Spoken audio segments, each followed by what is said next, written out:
So today our topic is amygdala hijacking and limbic escape. These two things kind of go hand in hand. So we know about the amygdala from our early conversations about how the brain works. That's kind of the threat detection area of your survival brain. So if you were thinking about your threat bucket analogy that we talk about, the amygdala is basically where the threat bucket lives. Okay. Or at least it's a big part of it.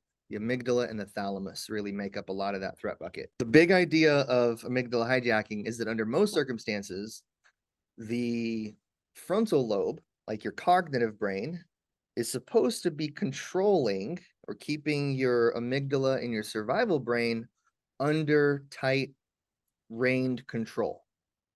So think of like the reins on a sled or a sleigh, like, or a wagon or a dog sled, any kind of, transportation device where you're controlling it by the reins. You want to keep tight control of the reins so the animal doesn't just run away, right? Because if you let go of the reins and the animal takes off running, it's going to pull the wagon or the sleigh along with it, but you've lost control. Now you're just along for the ride. So in amygdala hijacking, that's when the amygdala is now running out of control. The frontal lobe has lost the reins, and your brain is just along for the ride with your amygdala running the show, which is very fear-based and survival-driven. Okay. Limbic escape is another term that's very closely related. Your limbic system is the seat of your primal emotions and your emotional center, you might use the word your ego of who you are as a person, that lives in your limbic center. Some of the limbic system is non-cognitive, like it lives in the midbrain. Some of the limbic system does go into your cognitive brain. So it's kind of like this bridging area. But same idea applies. Normally, the frontal lobe, especially the prefrontal cortex at the very front of your brain, should be controlling the limbic system. And the analogy here is a little bit different. Instead of thinking of the reins of control, think of the prefrontal cortex as, let's say, like as a planet, like Earth. And the limbic system is something that's in orbit, that's circling it. It's always there nearby. It's always interacting, just like the moon is interacting with the Earth by shifting our tides and our gravitational force. The limbic system and the frontal lobe are always interacting together. But the limbic system is tied into that orbit. So what happens in limbic escape is that the limbic system escapes its normal orbit. Like it goes out of control mechanisms and just zoom off into the atmosphere or off into space. No longer under control, no longer tied to the patterns of the frontal lobe, but now running amok. Okay. It has escaped from the normal patterns and it's doing its own thing. So in that way, you can see how they're similar, right? Where they run out of the normal control mechanisms. Okay, so let me turn on the slides now since we have that quick intro. So this is the picture of the amygdala in the brain on the right side. We know it's the built-in alarm system that keeps us safe and allows you to detect threat. So here's what's actually happening in amygdala hijacking, okay? The survival brain or reptile brain takes over, starts to turn on your fight or flight responses, turn on fear-driven behavior, turn on escape-driven behavior. And then your prefrontal cortex at the front of the brain becomes very weak. Okay, so over in the graphic, the amygdala, survival brain becomes strong, the prefrontal cortex becomes weak. Okay, so it's no longer logical about things. You're making more emotional decisions. It's no longer grounded and like making intelligent choices. Sometimes the emotional decisions and fear-based decisions are often ungrounded and irrational. And yet, in the moment when we're experiencing this, we think that those decisions are totally justified. We believe that they're very rational and very appropriate and justified in the moment. But if you were able to kind of take a step back or look at your brain from the outside perspective, you might go, whoa, that's not my normal pattern of behavior. Okay. Now, what's really interesting is the second paragraph about the hippocampus right here. So the hippocampus is the area of your brain that regulates memory. And really what it does is it encodes long-term memory. So it takes things out of your short-term memory center and encodes them into long-term memory storage. Okay. The hippocampus itself can be divided into two sections. The top of it is closer to the prefrontal cortex based on where it lies in the brain. So the top of it is really good at recording facts and figures and sequence of events and the observable data from a situation. Like if I were to ask you, the last time you went out to a dinner with the group of friends and just had a great time, who was there? Where did you go to dinner? You might even remember what you ordered and what you ate.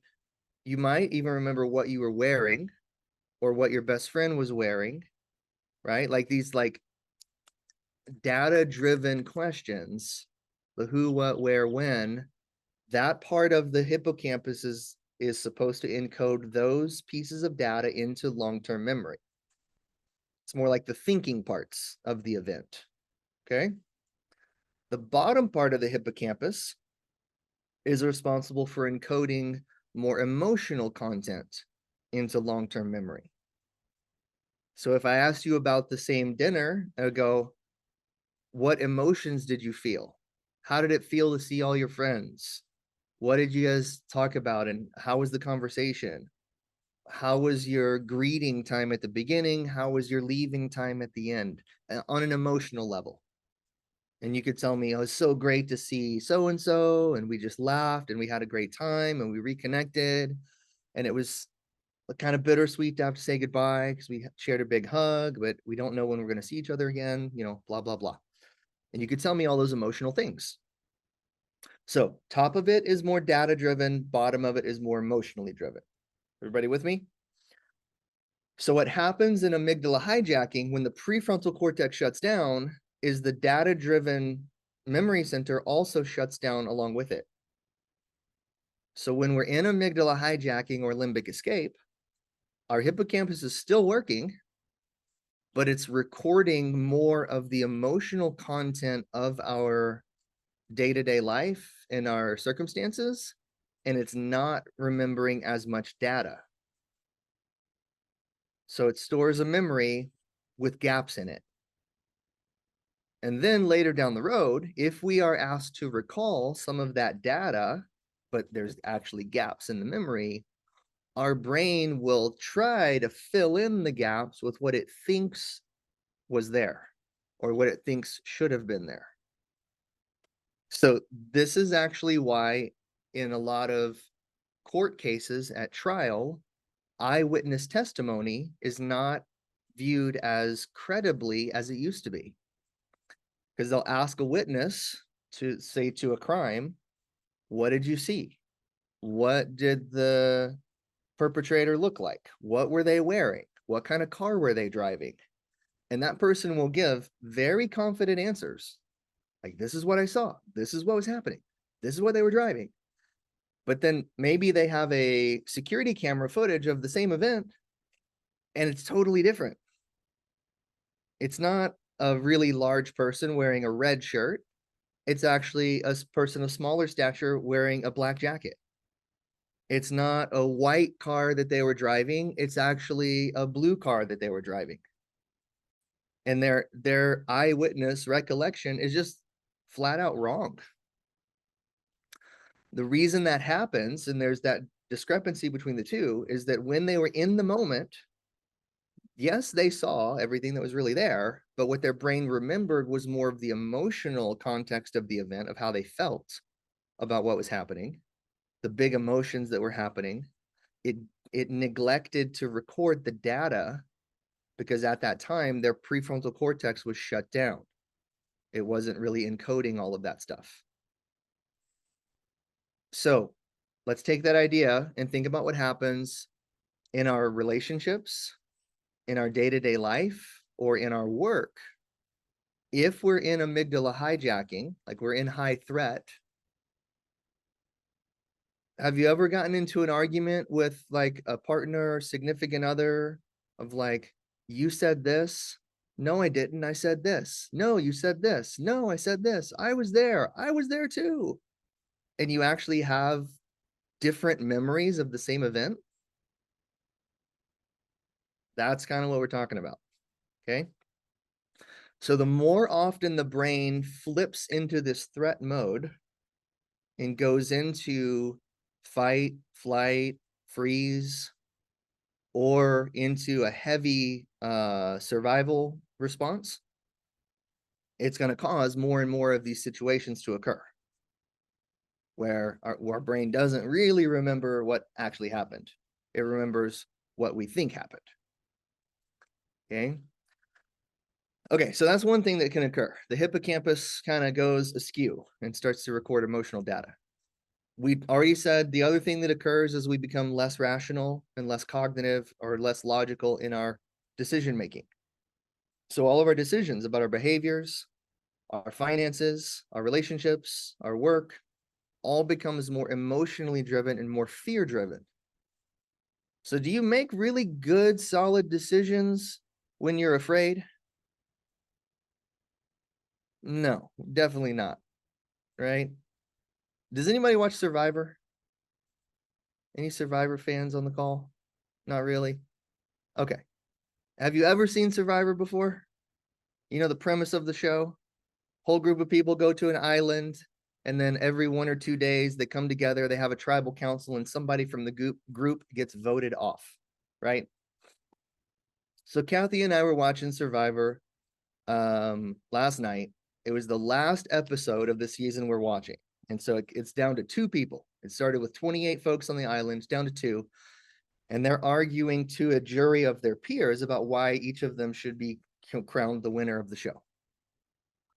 So the one guy who's talking, he had what is called an immunity idol. And it's like a necklace that you can find hidden in the woods or in the jungle. And if you find this necklace, you are safe and you cannot be voted out. Okay. So he had found this necklace earlier in the season, and he had tried to play it to save someone else from getting voted off. He tried to play it for his best friend, and it didn't go well. He played it wrong because he tried to save somebody, but that person wasn't getting any votes to begin with. All the votes were going on some other person. And then he found a second necklace a little bit later in the game, and he played it wrong. He played that necklace for himself because he thought he was in trouble and everybody's going to be voting for him. And actually, nobody was voting for him. So he messed it up twice. Okay. So at the jury discussion, somebody called him out on this. They're like, hey, it seems like you made a big mistake in this game. I'm not sure you should be the winner because you misplayed your necklace twice. And the person on the jury said, I actually, in both cases, I was there. I told you how you should play it, and I was right. And you ignored me, and you did it wrong. And she was basically going, why did you do that? What's your justification for playing it in the ways that you did? Okay, that's all the setup. Here's the answer. He goes, it was so hard in those moments to decide what to do. And I was afraid. I was so afraid of playing it wrong that I knew you were in my ear and I knew you were trying to tell me good advice, but I was so afraid of playing it wrong, I couldn't hear you and couldn't really understand what you were asking me to do. Which means I was so afraid of playing it wrong that I played it wrong. Right? That's what he's basically saying. He's like, I was so afraid, the fear got in the way. And that's what often happens, is the fear of something becomes the very thing that drives us into making a mistake. A similar story, not as long. I was whitewater rafting several years ago. Okay.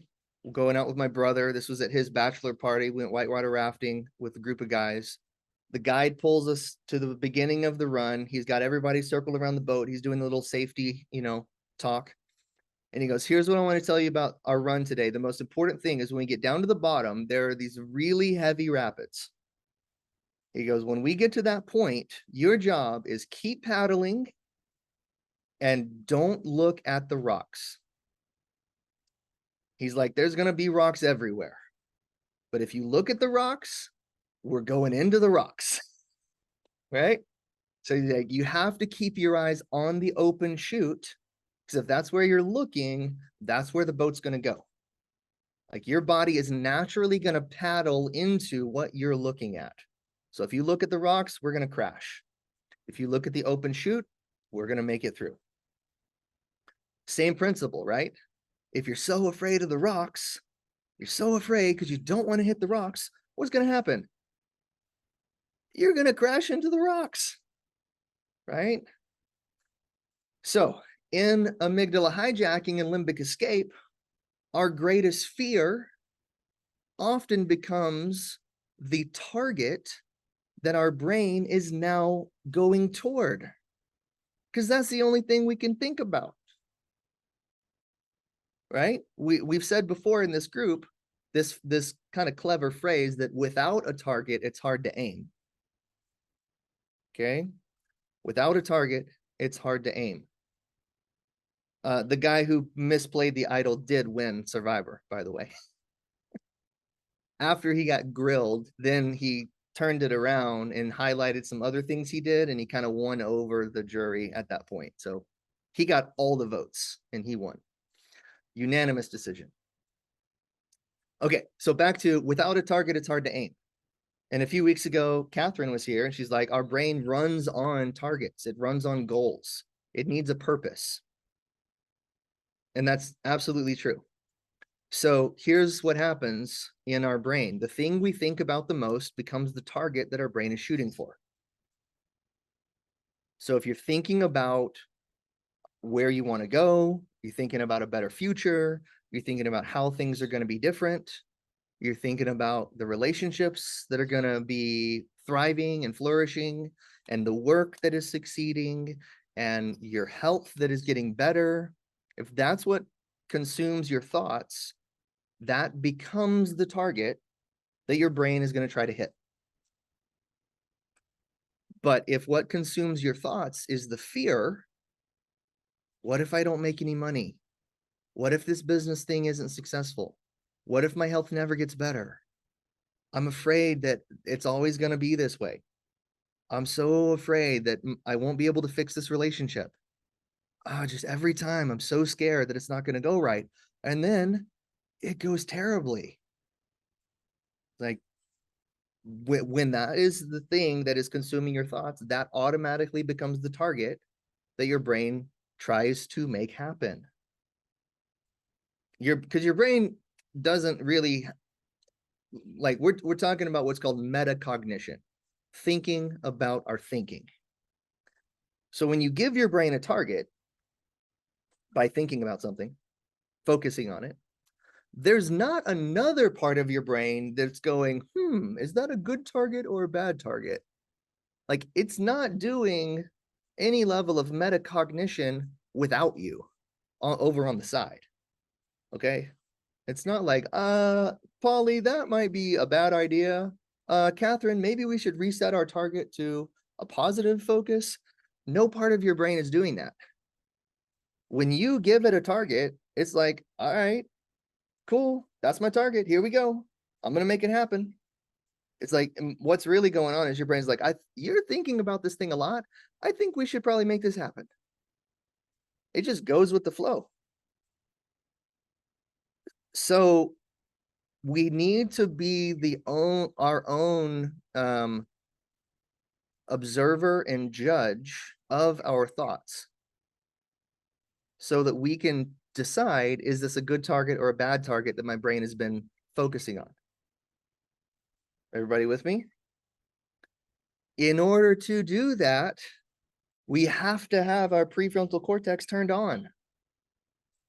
Because when we're in limbic escape or amygdala hijacking, we can't do that level of self-reflection. That metacognition and introspection doesn't happen if we're in limbic escape. Okay?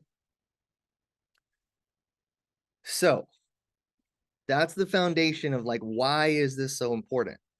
Because the state your brain is in, to some degree, is going to determine your direction and your targeting.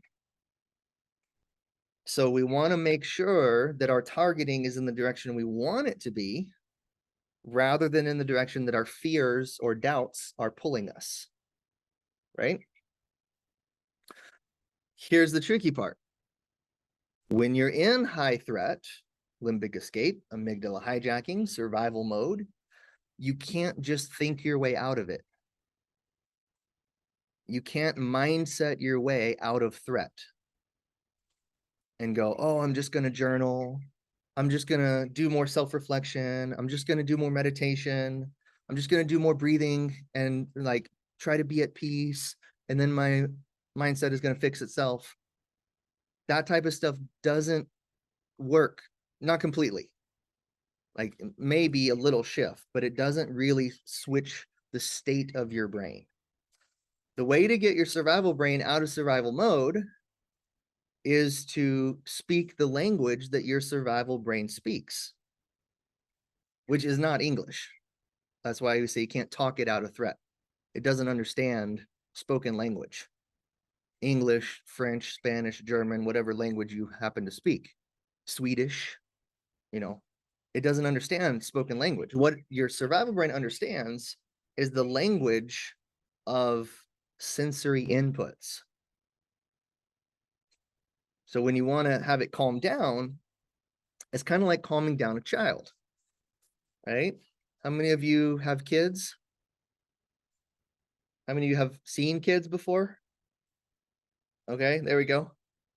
So when you're around an infant who doesn't know how to speak any kind of spoken language yet, maybe even doesn't understand spoken language yet, if the infant is crying, can you just tell the infant, it's going to be okay, you don't have to cry, everything's fine, just chill? Is that going to work? No, of course not, right? How do you calm down the infant? You hold, no, Brandon, don't shake the baby. I'm going to take away your new hat.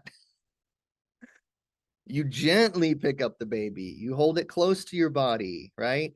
You maybe gently touch it or rub its back, and you make nice calm noises and you rock.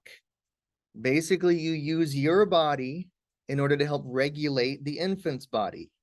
You're giving it sensory inputs that tell it or show it that it's safe.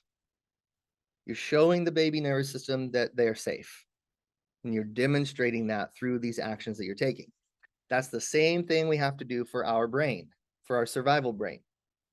We have to show it the sensory inputs that tell it that it's safe or demonstrate that it's safe. Okay? Making sense so far?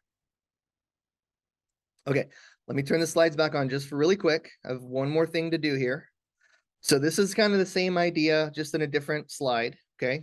So during this amygdala or limbic activation, the fear center becomes overactive.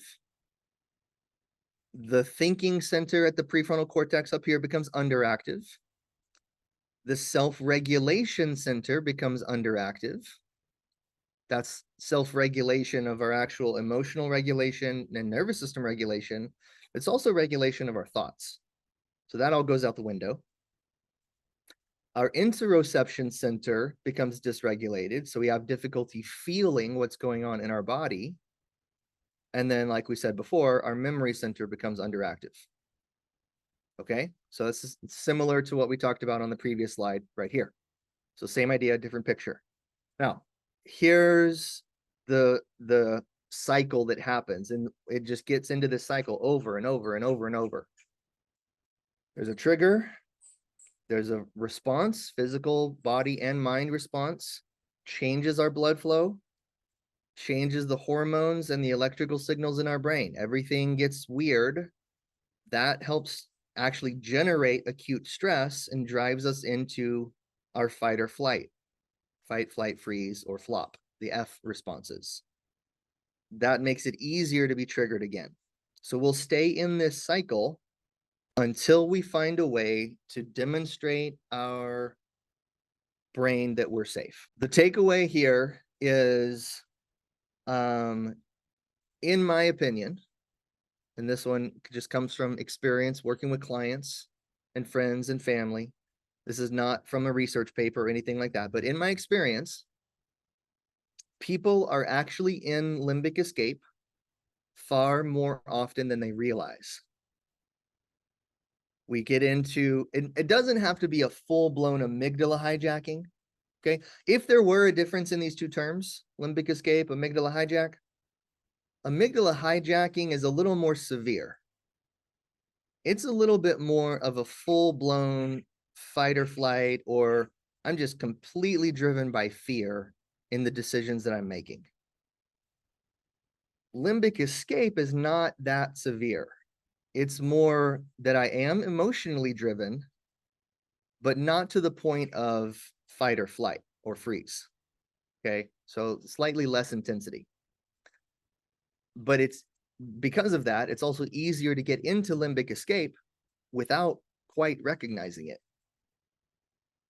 So we might become annoyed or frustrated, discouraged by someone or something. We might become a little bit worrisome. Maybe it's about finances, maybe it's about relationship, anything. Maybe it's about our own health and our own symptoms. Like if I struggle with anxiety and I start to have a little bit of feeling of anxiety, and then I get emotionally wound up in that,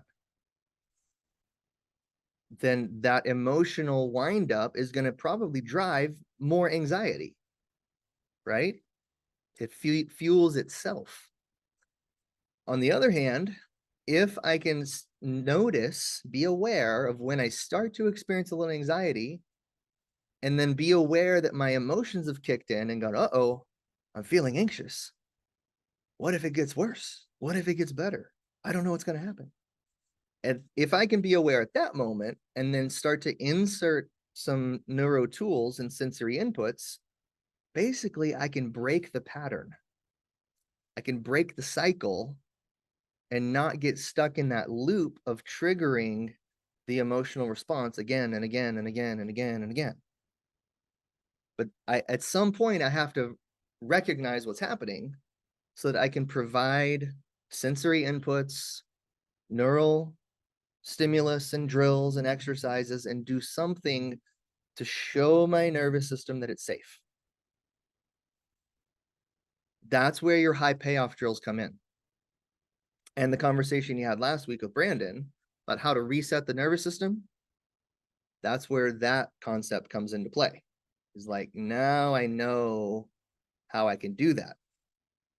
Okay. So the go-to sensory inputs are the ones that are good for you. So your high payoff drills. I often will start with inhibition tools. Yeah, Brandon just put the same thing in the chat. I often will start with inhibition tools first. Glasses, earplug, ab belt, put on a hat, dim the lights. That type of stuff comes first. Use a heating pad. That's a really good one. Then work on fuel. One of the ways we can let our brain know that it's safe is to give it some food.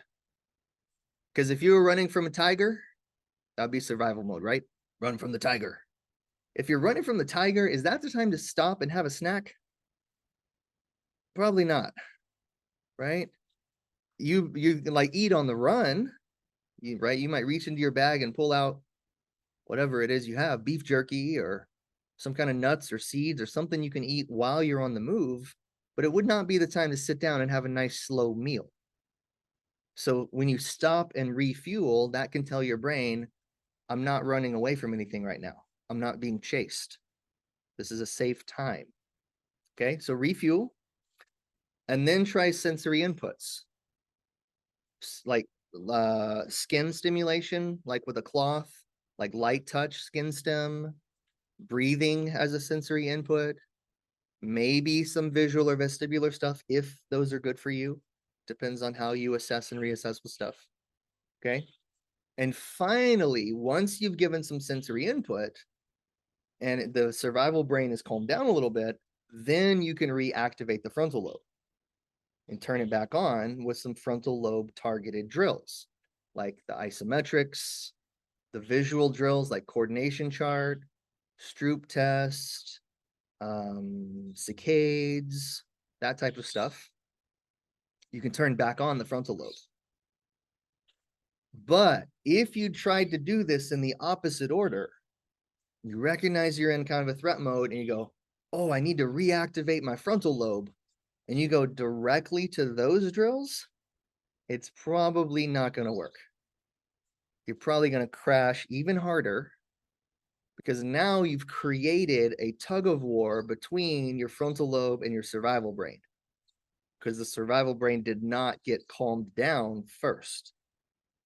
That has to happen first, in most cases, before the frontal lobe can come back online. Okay? Okay. I love it. Woo! It's one of my favorite topics to talk about because the truth is it happens all the time and people are just not aware that it's happening. But once you know it, you're going to spot it in yourself and in others. You're going to recognize what's going on and you'll be able to respond differently. You're like, hang on a second, let me get my glasses. Hold on, let me go have a quick snack. And then, do a couple drills and then re-enter the situation.